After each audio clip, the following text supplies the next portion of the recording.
Un mystérieux homme à cheval s'approche d'une petite ville de l'Ouest à midi. Il porte un chapeau de cow-boy et un manteau poussiéreux. Alors qu'il traverse la ville, les gens s'arrêtent pour le regarder. Une personne fait claquer son fouet, attirant brièvement l'attention de l'étranger. L'homme laisse ensuite son cheval dans une écurie et se dirige vers le saloon. 3 hommes armés l'observent attentivement. L'homme échange un regard avec l'un d'eux avant d'entrer. Dans le saloon, l'homme mystérieux commande un verre à l'écart des habitants. Les 3 hommes armés de la véranda l'entourent, l'interpellant sur sa rapidité. Ils attendent tous sa réponse. Saisissant une bouteille de whisky, l'homme effraie la foule et l'avertit qu'il est plus rapide qu'elle ne l'imagine. Il se rend ensuite chez le barbier pour se faire raser et laver, mettant de côté son manteau et son pistolet. Alors que le barbier commence, les 3 hommes entrent et le narguent. Les ignorant, il les surprend lorsque Borders fait pivoter sa chaise, tirant rapidement sur Borders et les 2 autres avec un pistolet dissimulé. Après avoir tiré, l'homme essuie la mousse à raser et quitte le salon de coiffure, accueilli à l'extérieur par les habitants choqués. Mordecai, un nain, lui offre un cigare. Lorsqu'on lui demande son nom, l'homme répond qu'il ne l'a jamais dit. En se dirigeant vers l'écurie, Cali travers le heurte, déchire sa manche et le gronde. Il répond froidement, insinuant qu'elle voulait le rencontrer. Malgré les insultes incessantes, il tente de partir, mais elle insiste. Il lui rend l'appareil en critiquant ses manières. Lorsqu'elle fait tomber son cigare et l'insulte à nouveau, il réagit avec colère et l'emmène dans la grange où il l'attaque. L'étranger retourne dans la rue principale, maintenant débarrassé des citoyens qui l'observent en silence.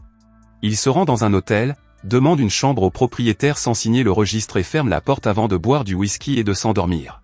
Il rêve d'un homme ensanglanté, un homme de loi, fouetté par des assaillants invisibles sous le regard des citoyens qui n'interviennent pas. L'homme battu les maudit avant que l'étranger ne se réveille de son cauchemar. Le lendemain, l'étranger se rend chez le barbier pour prendre un bain, ce qui rend le barbier nerveux. Alors qu'il est dans le bain, le shérif Sam Shaw vient parler, disant qu'il n'y aura pas d'ennui pour avoir tué Borders. Cali Travers, que l'étranger avait attaqué, entre avec un pistolet et lui tire dessus, mais il évite d'être touché en allant sous l'eau. Sam prend son arme et lui dit de partir, demandant à Mordecai de dire à l'étranger de rester en ville. Après leur départ, l'étranger, intrigué par la réaction tardive de Cali à l'attaque, se présente. Mordecai suggère que sa réaction est peut-être due au fait que l'étranger n'est pas revenu vers elle. Les dirigeants de la ville se réunissent dans le bureau de la mine, inquiets car 3 hommes dangereux ont été libérés de prison et ont menacé de détruire la ville. Comme l'étranger a tué leur défenseur, ils envisagent de s'en prendre à lui, malgré quelques objections. La réunion est interrompue par le shérif qui fait venir Cali, bouleversé par l'agression de l'étranger. Son partenaire, Morgan Allen, tente de la calmer, mais elle conteste publiquement la réaction de la ville à son attaque et critique la bravoure des hommes. Sam tente de convaincre l'étranger de protéger la ville contre 3 hommes qui veulent se venger de leur emprisonnement et des mauvais traitements qu'ils auraient subis. Il explique leur passé de violence et de vol, mais l'étranger refuse dans un premier temps, suggérant à Sam de s'occuper d'eux. Lorsque Sam exprime son incapacité, citant la mort brutale du précédent shérif, il offre désespérément à l'étranger tout ce qu'il veut pour prendre en charge le travail. Acceptant d'aider, l'étranger est informé par le maire et Sam dans le magasin général qu'il a un accès libre à la ville, y compris le choix de toute récompense qu'il désire. Il prend quelques cigares, donne des bonbons aux enfants et des couvertures à un vieil homme, montrant ainsi sa nouvelle autorité. En rencontrant Sarah Belding, qui a suscité son intérêt, il insiste sur l'offre de tout ce qu'il veut, faisant allusion à son influence et à son contrôle croissant sur la ville. L'étranger prend des articles dans les magasins de bottes et de cuir sans payer, parce que Sam déclare qu'il n'y a pas de frais. Les habitants de la ville portent ses marchandises et le suivent jusqu'au saloon, où il offre une tournée à tout le monde. Après une plainte du tenancier du saloon, l'étranger nomme Mordecai shérif et maire, ce qui amuse les spectateurs. Mordecai choisit avec enthousiasme un revolver chez l'armurier, disant qu'il a besoin d'une arme en tant que shérif. L'étranger déclare les citoyens volontaires pour la défense, leur fournit les fusils de l'armurier et leur ordonne de se préparer aux exercices. À leur sortie de prison, Stacy Bridge et les frères Carlin découvrent que leurs chevaux ont disparu et jurent de faire en sorte que les responsables se souviennent d'eux. Les citoyens, sous la direction de l'étranger, s'entraînent à tirer depuis les toits, mais ne parviennent pas à atteindre leur cible. Ross reproche à l'étranger d'utiliser ses chars pour s'entraîner au tir, mais l'étranger le menace froidement et tire lui-même sur les cibles. Il leur conseille de continuer à s'entraîner pour la défense de la ville, soulignant la gravité de la situation malgré l'optimisme de Sam. L'étranger prépare un grand événement, demandant aux habitants d'utiliser des matériaux pour fabriquer des tables de pique-nique et leur demandant des fournitures telles que de la bière, du whisky, des draps, un bœuf cuit au barbecue et de la peinture rouge. Pendant ce temps, les Bridge et les Carlin, revanchards, tuent 3 hommes en échange de leurs chevaux et de leur matériel, ce qui accélère leur retour. Au bureau de la mine, des doutes subsistent quant à l'embauche de l'étranger, certains pensent que ces tactiques peu conventionnelles provoquent des divisions. Malgré leur crainte de représailles pour un crime passé dont ils sont tous responsables, ils décident de s'en tenir au plan pour le moment, révélant un sombre secret sur leur implication dans la mort du shérif de la ville. Les clients sont obligés de quitter l'hôtel à cause des exigences de l'étranger, ce qui mécontente les dirigeants de la ville. L'étranger ne se laisse pas perturber par les plaintes et exige un somptueux dîner. Lors d'une confrontation, Mordecai se souvient avoir assisté au châtiment brutal du shérif de la ville par Bridge et les Carlin, sous le regard passif des habitants de la ville, à l'exception de l'intervention manquée de Sarah. Ailleurs, les Bridge vengeurs et les Carlin font face à un revers lorsqu'un de leurs chevaux est blessé. Ils décident de continuer ensemble malgré le retard, soulignant ainsi leur désir de se venger de Lago. Pendant ce temps, Mordecai, en état d'ébriété, est confronté et assommé par Allen et Ross lors d'une réunion nocturne, soulignant la situation tendue et précaire de la ville alors qu'il regarde la chambre d'hôtel de l'étranger s'assombrir. À l'église, la tension monte lorsque Belding se plaint que son hôtel est utilisé pour des activités immorales, ce qui provoque une vive dispute avec Sam. Le prédicateur intervient en soulignant la discorde que l'étranger a apportée à Lago, la comparant à l'œuvre du diable. Pendant ce temps, l'étranger échappe à une embuscade dans sa chambre d'hôtel.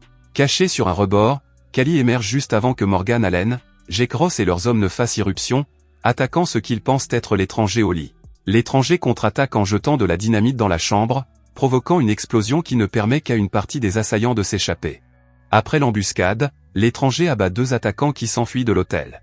À l'intérieur, il affronte Allen, qui utilise Sarah comme bouclier. L'étranger blesse Allen, qui s'enfuit dans la grange et part à cheval, ignorant la demande de Cally de le rejoindre. L'étranger épargne Cally dans sa fuite. Le vacarme attire les habitants de la ville.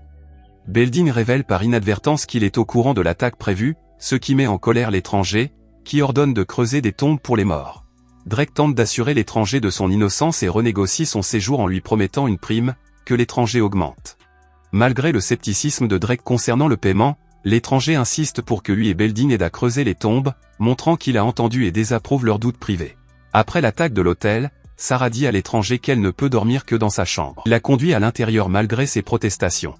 Dans leur chambre, Sarah tente de se défendre avec des cisailles, car elle a peur de lui. L'étranger rejette ses craintes et lui fait des avances, mais il finit par déclarer qu'il a besoin de se reposer au lieu de la poursuivre. Lorsqu'elle résiste, il la domine, provoquant un baiser forcé avant qu'elle ne cesse de résister. Le lendemain matin, Sarah et l'étranger partagent un moment de calme. Sarah parle de Jim Duncan, un homme enterré sans nom, et met en garde l'étranger contre les dangers d'effrayer les gens. Celui-ci lui répond que la peur vient de l'intérieur. Au cimetière, des citoyens finissent de creuser des tombes pendant que l'étranger travaille sur un panneau. Sous sa direction, Mordecai demande à tout le monde de commencer à peindre la ville en rouge, ce qui suscite des plaintes mais pas de refus. Lorsque les citoyens acceptent à contre-séhur, il est clair que la ville ressemblera bientôt à l'enfer. Cela se confirme lorsque l'enseigne de l'Outsider, qui peint est au-dessus de Lake, est révélée. Lewis informe Sarah d'une réunion cruciale, mais elle refuse d'y assister, dégoûtée par leurs voisins. Lewis explique que Duncan a été tué pour avoir découvert l'emplacement illégal de la mine sur le territoire du gouvernement, justifiant cette décision par la nécessité d'assurer la survie de la ville. Sarah décide qu'elle ne peut pas rester dans un endroit avec une telle morale et envisage de partir.